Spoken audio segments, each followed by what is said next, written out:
Hello guys, स्वागत है आप सभी का आपका अपने यूट्यूब चैनल एनएसएम क्लासेस पर।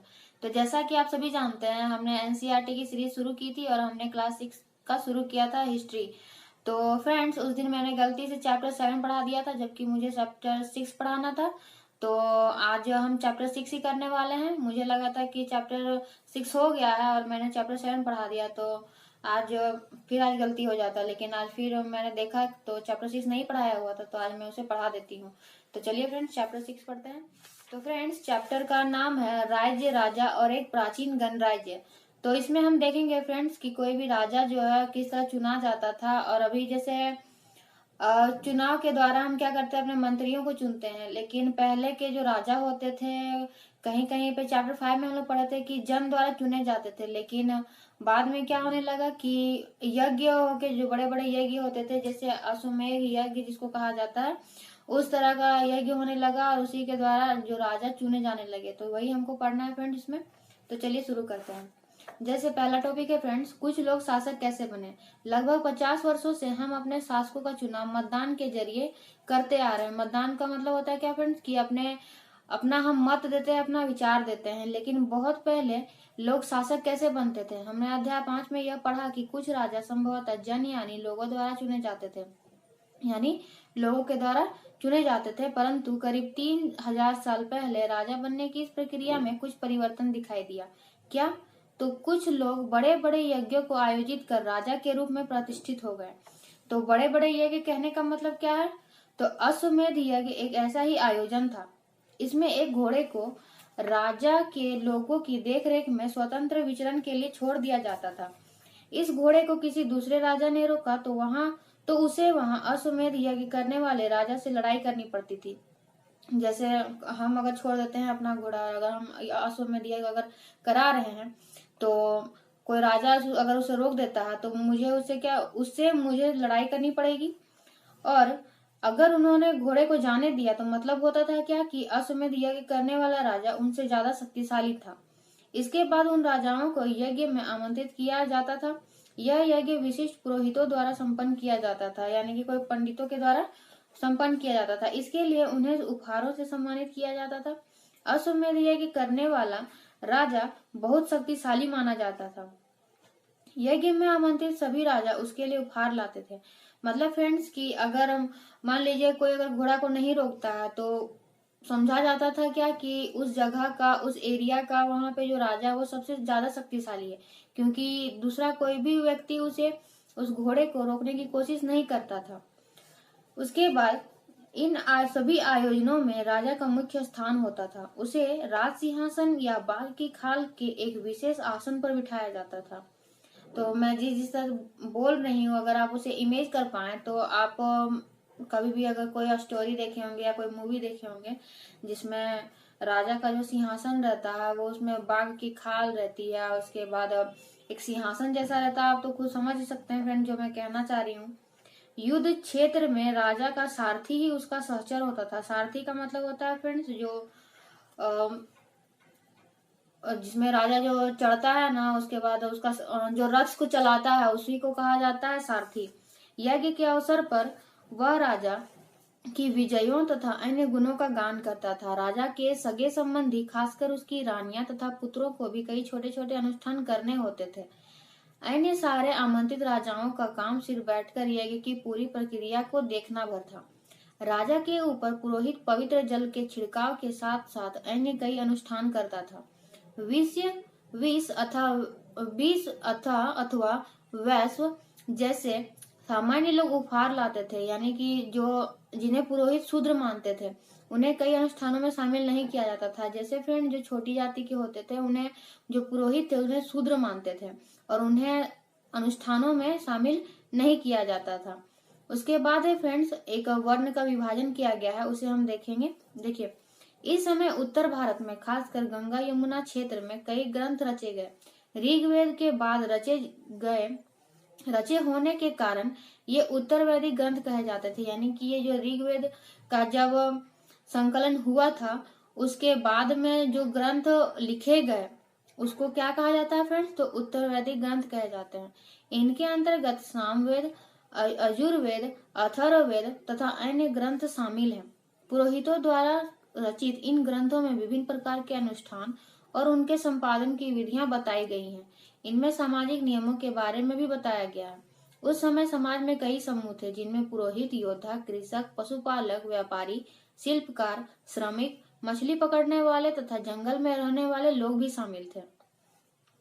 आज भी है फ्रेंड, समाज में बहुत तरह के लोग रहते हैं। जैसे कोई लकड़ी का काम करता है, कोई मिट्टी का काम करता है, या कोई समथिंग कुछ भी करता है। तो पहले भी उस तरह का समाज में उस तरह के आदमी लोग रहते थे। जहाँ कुछ पुरोहित तथा योद्धा वैभवशाली थे, वहीं कुछ कृषक और व्यापारी भी धनवान थे।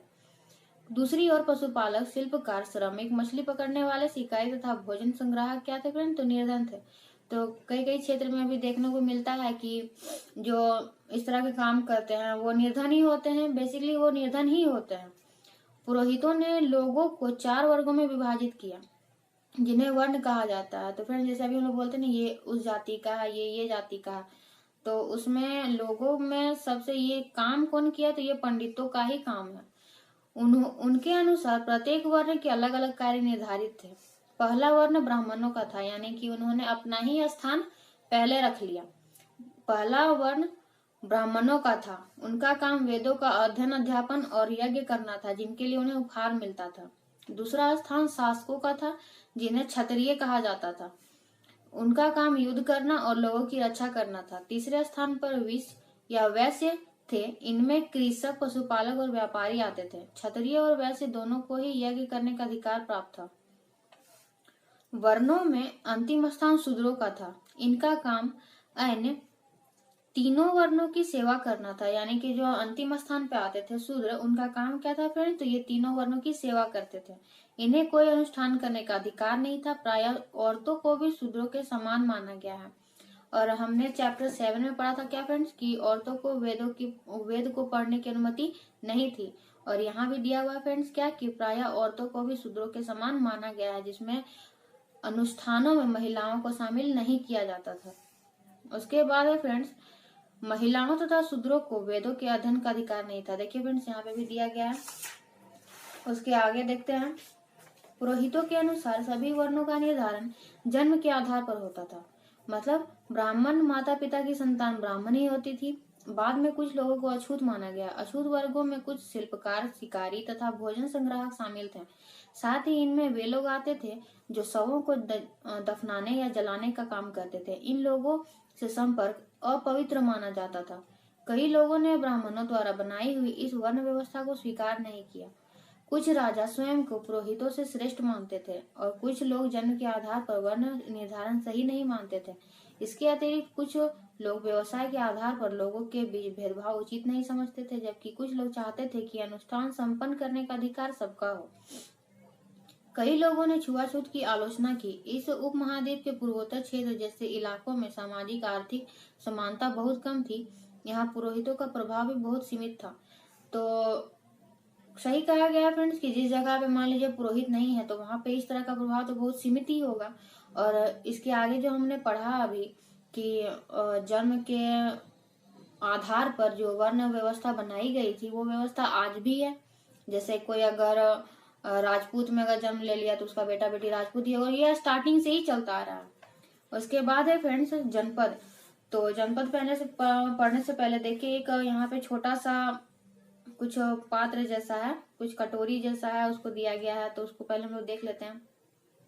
इस तरह के पात्रों में ज्यादा थालियां और कटोरियां ही मिली है। ये पात्र बहुत ही पतली सतह के सुंदर और चिकने हैं। देखिए फ्रेंड्स, ये हल्का सा इसमें दरार हुआ है। तो फिर कुछ नहीं, ये तो पहले का ही है। तो हम आगे पढ़ते हैं। जिसे जनपद, महायज्ञ को करने वाले राजा अब जन के राजा न होकर जनपदों के राजा माने जाने लगे। जनपद का शाब्दिक अर्थ जन के बसने की जगह होता है। तो मानचित्र 4 में और पेज नंबर 57 में दिखाया गया है। जो अगले पेज पे है, तो मैं वो आपके वीडियो पे अपलोड कर दूंगी, तो वो आपको दिख जाएगा। पुरातत्वविदों ने इन जनपदों की कई बस्तियों की खुदाई की है। दिल्ली में पुराना किला, उत्तर प्रदेश में मेरठ के पास हस्तिनापुर और एटा के पास अतरंजी खेड़ा इनमें प्रमुख है। यानी कि ये सब क्या है फ्रेंड? तो ये सब जनपद है। खुदाई से पता चलता है कि लोग झोपड़ियों में रहते थे और मवेशियों तथा अन्य जानवरों को पालते थे। वे चावल, गेहूं, धान, जौ, दालें, गन्ना, तिल तथा सरसों जैसी फसलें उगाते थे। उसके बाद एक क्वेश्चन है फ्रेंड्स कि एक ऐसा फसल का नाम लिखना है जो चैप्टर 4 में इसका उल्लेख नहीं किया गया था। तो आप अगर चैप्टर 4 अगर बढ़िया से पढ़े होंगे तो उसमें गन्ना गन्ना एक ऐसी फसल है जिसमें उसका उल्लेख नहीं किया गया था। कभी कभी कुछ हायर एग्जाम जो होता है उसमें पूछ लिया जाता है कि इतना से इतना ईस्वी के बीच में कौन सा फसल नहीं था, ये वो बना के पूछ देता है। तो मैंने उसका आंसर भी यहाँ पे लिख रखा है, तो आपको इमेज में दिख ही जाएगा। लोग मिट्टी के बर्तन भी बनाते थे। इनमें कुछ धूसर और कुछ लाल रंग के होते थे। इन पुरातन स्थलों में कुछ विशेष प्रकार के बर्तन मिले हैं जिन्हें चित्रित धूसर पात्र के रूप में जाना जाता है। जो बगल में जो इमेज दिया गया है उसे ही कहा जा रहा है चित्रित धूसर पात्र। जैसा कि इनके नाम से यह स्पष्ट, इन बर्तनों पर चित्रकारी की गई है। ये आमतौर पर सरल रेखाओं तथा ज्यामितीय आकृतियों के रूप में है। तो इस कटोरी में तो आपको उतना खास इमेज नहीं दिखेगा, तो आप ब्राउजर में जाके आप उसे खोज सकते हैं और वहां आपको ये स्पष्ट रूप से दिखाई पड़ जाएगा। बुक में उतना क्लियर नहीं दिख रहा है। महाजनपद, करीब 2500 साल पहले कुछ जनपद अधिक महत्वपूर्ण हो गए। इन्हें महाजनपद कहा जाने लगा। अधिकतर महाजनपदों की एक राजधानी होती थी। कई राजधानियों में किलेबंदी की गई थी। किलेबंदी यानी कि क्या फ्रेंड्स, तो साइड वॉल जो हम लोग देते हैं ना, जिसे बाउंड्री कहा जाता है, इसके चारों ओर लकड़ी, ईंट या पत्थर की ऊंची दीवारी बनाई गई थी। ऐसा लगता है कि लोगों ने अन्य राजाओं के आक्रमण से डरकर अपनी सुरक्षा के लिए इन किलों का निर्माण किया। कुछ राजा अपनी राजधानी के चारों ओर विशाल, ऊंची और प्रभावशाली दीवार खड़ी कर अपनी समृद्धि और शक्ति का प्रदर्शन भी करते थे। क्या फ्रेंड दिया हुआ पीछे कि वे जो अपनी किलेबंदी करते थे तो चारों ओर विशाल, ऊंची और प्रभावशाली दीवार खड़ी कर अपनी समृद्धि और शक्ति का प्रदर्शन भी करते थे। इस तरह के किले के अंदर रहने वाले लोग और उस क्षेत्र पर नियंत्रण रखना भी सरल हो जाता होगा। जैसे फ्रेंड्स अभी हमारे ही गांव में या कुछ भी अगर कोई बड़ा घर बना लेता है तो क्या सब कुछ सोचता है कि हाँ इसके पास ज्यादा पैसा आ गया होगा या लॉटरी लग गई होगी या कुछ भी बोल देता है। तो उसी प्रकार जो राजा लोग पहले जो चार दीवारी करते थे तो उसे माना जाता है कि क्या इस तरह क्यों करते होंगे, तो हो सकता है कि दूसरे राजा के आक्रमण से बचने के लिए करते होंगे या अपनी शक्ति का प्रदर्शन भी करते होंगे। इस तरह की विशाल दीवार बनाने के लिए व्यापक योजना की आवश्यकता थी और लाखों की संख्या में ईंटों तथा पत्थरों का इंतजाम करना पड़ता था। हजारों स्त्री पुरुषों तथा बच्चों ने इसके लिए अथक परिश्रम किया होगा। इनके लिए संसाधनों की आवश्यकता पड़ती होगी। तो संसाधन की आवश्यकता तो पड़ेगी। अभी हम लोग घर बनाते हैं तो संसाधन के रूप में हमें क्या जरूरत पड़ता है, ईंट चाहिए, सीमेंट चाहिए, पानी चाहिए और भी तो कुछ चाहिए होता है। अब राजा सेना रखने लगे थे। सिपाहियों को नियमित वेतन देकर पूरे साल रखा जाता था। कुछ भुगतान संभवतः आहत सिक्के के बारे में आपने तो पढ़ा नहीं है शायद, हाँ आपने नहीं पढ़ा। आहत सिक्के किन्हें कहा जाता फ्रेंड्स, तो जैसे लोहा हो गया तो उसमें जो उसको दबा के या उसमें सांचा जो बनाया जाता है ना, उनको आहत सिक्के कहा जाता था। और ये हम चैप्टर 9 में पढ़ेंगे फ्रेंड्स। अभी इसमें नहीं दिया गया है, मैं चैप्टर 9 में आपको पढ़ा दूंगी। उसके बाद देखिए फ्रेंड्स एक यहाँ पे पिक्चर दिया हुआ है, उसमें दिखाया गया है कि कौशाम्बी किले की जो दीवार है और ये कहाँ पे है फ्रेंड्स, तो ये उत्तर प्रदेश के इलाहाबाद के पास मिली है। और इसके एक भाग का निर्माण संभवतः 2500 साल पहले हुआ था। तो ये सब आप देख लीजिएगा थोड़ा ध्यान से। उसके बाद है फ्रेंड्स कर का मतलब होता है फ्रेंड्स टैक्स। महाजन पदों के राजा विशाल किले बनवाते थे और बड़ी सेना रखते थे, इसलिए उन्हें प्रचुर संसाधनों की आवश्यकता होती थी। इसके लिए उन्हें कर्मचारियों की भी आवश्यकता होती थी। अतः महाजन पदों के राजा लोगों द्वारा समय समय पर लाए गए उपहारों पर निर्भर न रहकर अब नियमित रूप से कर वसूलने लगे। क्या मतलब हुआ फ्रेंड्स इसका, कि जैसे मान लीजिए अगर हम घर बड़ा बना लेते हैं, मेरे घर में ज्यादा अगर फैमिली मेंबर है तो मुझे ज्यादा संसाधन की आवश्यकता पड़ेगी और उसके लिए मुझे कर्मचारी की भी, मान लीजिए कि बहुत बड़ा फैमिली है और सब चीज करना है तो उसके लिए हम लोग मेड भी रखते हैं। तो उसी प्रकार राजा लोग क्या करते थे, कर्मचारी की भी उन्हें आवश्यकता होती थी तो वे भी अपने आवश्यकता अनुसार कर्मचारी रखते थे। अतः महाजन पदों के राजा लोगों द्वारा समय समय पर लाए गए उपहारों पर निर्भर न रहकर अब नियमित रूप से कर ही वसूलने लगे, क्योंकि जिनको रखा गया उनको तो वेतन भी तो देना पड़ता था। फसलों पर लगाए गए कर सबसे महत्वपूर्ण थे क्योंकि अधिकांश लोग कृषक ही थे। प्रायः उपज का 1/6वां हिस्सा कर के रूप में निर्धारित किया जाता था, जिसे भाग कहा जाता था। ये इंपॉर्टेंट है फ्रेंड्स, इसके कर लीजिएगा। कारीगरों के ऊपर भी कर लगाए गए जो प्रायः श्रम के रूप में चुकाए जाते थे। जैसे कि एक बुनकर, लोहार या सुनार को राजा के लिए महीने में एक दिन काम करना पड़ता था। तो कर के रूप में वो क्या करते थे फ्रेंड्स, तो वो राजा के यहाँ काम करते थे महीने में एक दिन। पशुपालकों को जानवरों या उनके उत्पाद के रूप में कर देना पड़ता था। पशुपालक जो रहते थे वे जानवर या उनके उत्पाद जैसे दूध हो गया तो के रूप में कर देते थे। व्यापारियों को सामान खरीदने बेचने पर भी कर देना पड़ता था। आखेटकों तथा संग्राहकों को जंगल से प्राप्त वस्तुएं देनी होती थी। आगे है फ्रेंड्स कृषि में परिवर्तन। तो इस युग में कृषि के क्षेत्र में दो बड़े परिवर्तन आए। जैसे हल के फाल अब लोहे के बनने लगे। जो हल के फाल जो रहता है जो मिट्टी खोदता है वो लोहे के बनने लगे। अब कठोर जमीन को लकड़ी के फाल की तुलना में लोहे के फाल से आसानी से जोता जा सकता था। लकड़ी के फाल से मिट्टी को जोतना आसान नहीं है फ्रेंड्स, इसीलिए जब लोहे को लाया गया तो वो इजीली उसमें जोता जाने लगा। इससे फसलों की उपज बढ़ गई। दूसरे लोगों ने धान के पौधों का रोपण शुरू किया, अर्थात खेतों में बीज छिड़क कर धान उपजाने के बजाय धान की पौध तैयार कर उनका रोपण शुरू किया गया। अब पहले की तुलना में बहुत ज्यादा पौधे जीवित रह जाते थे, इसलिए पैदावार भी अच्छी होने लगी। इसमें कमरतोड़ परिश्रम लगता था। ये काम ज्यादातर दास, दासी या भूमिहीन खेतीहर मजदूर करते थे। यानी कि जो दास रहते थे या दासी जो रहती थी, और भूमिहीन खेतीहर का मतलब होता है फ्रेंड जिसके पास भूमि नहीं है लेकिन वो किसी और के यहाँ पे जाकर खेती कर रहा है। तो ये तो समझ में आ गया होगा फ्रेंड्स। उसके बगल में मैंने एक छोटा सा नोट्स बनाया है। जैसे कि वैदिक सभ्यता के बाद हल के फाल अब लोहे के बने। अगर आपको पूछ दिया जाए कि कौन सी सभ्यता के बाद हल के जो फाल हैं वो लोहे के बनने लगे थे, तो वैदिक सभ्यता के बाद। आगे है फ्रेंड्स मगध।